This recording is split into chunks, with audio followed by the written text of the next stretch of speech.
Welcome to Radha's Kitchen. Enjoy this tasty evening snack. જય શ્રી કૃષ્ણ. સ્વાગત છે તમારું રાધાસ કિચનમાં. આજે આપણે બનાવવાના છે રોટલી સેન્ડવિચ. એના માટે મેં અહીંયા 2 રોટલી લઈ લીધી છે. એક રોટલીની ઉપર આપણે ટમેટો કેચઅપ લગાવી દેવાનો છે.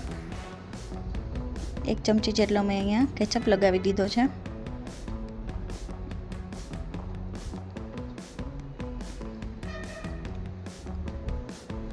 હવે એક બાઉલની અંદર ઝીણા સમારેલા ટમેટા, ઝીણું સમારેલું કેપ્સિકમ, ઝીણી સમારેલી કાકડી અને ઝીણી સમારેલી ડુંગળી ઉમેરી દેવાની છે. ઝીણી સમારેલી ધાણા ભાજી, સ્વાદ મુજબ મીઠું, એને મિક્સ કરી દેવાનું છે.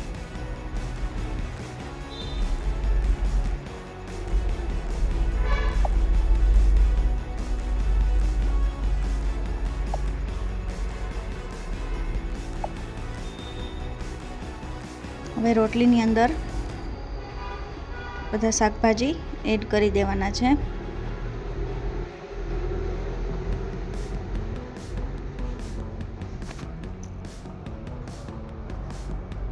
મેં અહીંયા રોટલીની અંદર બધા શાકભાજી પાથરી દીધા છે સરસ.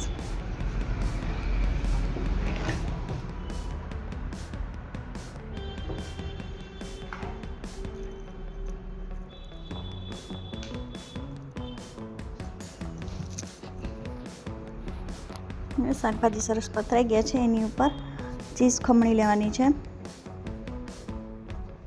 મેં અહીંયા 1 થી 1.5 જેટલી ચીઝ ખમણી લીધી છે. ત્યારબાદ તેની અંદર ચીલી ફ્લેક્સ ઉમેરી દેવાના.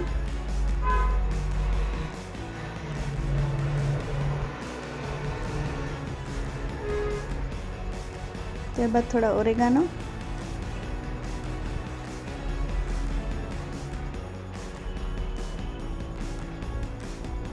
ઓરેગાનો પણ મેં અહીંયા સરસ ઉમેરી દીધા છે. હવે જે બીજી રોટલી હતી એની ઉપર ઢાંકી દેવાની છે. રોટલી ઢાંકી દીધી છે. હવે એક નોનસ્ટિકમાં થોડું ગરમ થવા મૂકવાની છે. નોનસ્ટિક ગરમ થઈ જાય ત્યારબાદ એમાં થોડું ઘી લગાવી દેવાનું. ગેસની ફ્લેમ લો જ રાખવાની છે.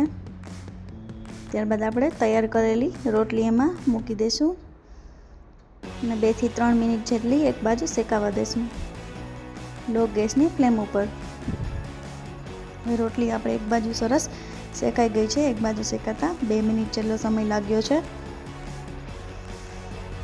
બીજી બાજુ પણ 2 થી 3 મિનિટ શેકાવા દેશું. હવે બીજી બાજુ પણ સરસ રોટલી શેકાઈ ગઈ છે. તો એને આપણે એક પ્લેટમાં બહાર કાઢી લઈશું.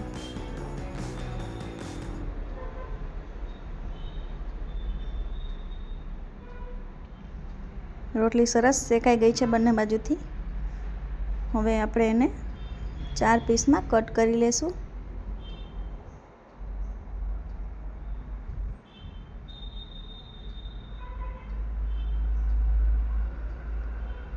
અહીંયા 4 પીસમાં રોટલી કટ કરી લીધી છે. તો તૈયાર છે આપણી રોટલી સેન્ડવિચ.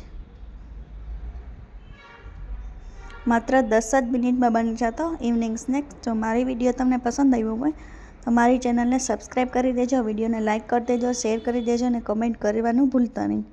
Thank you.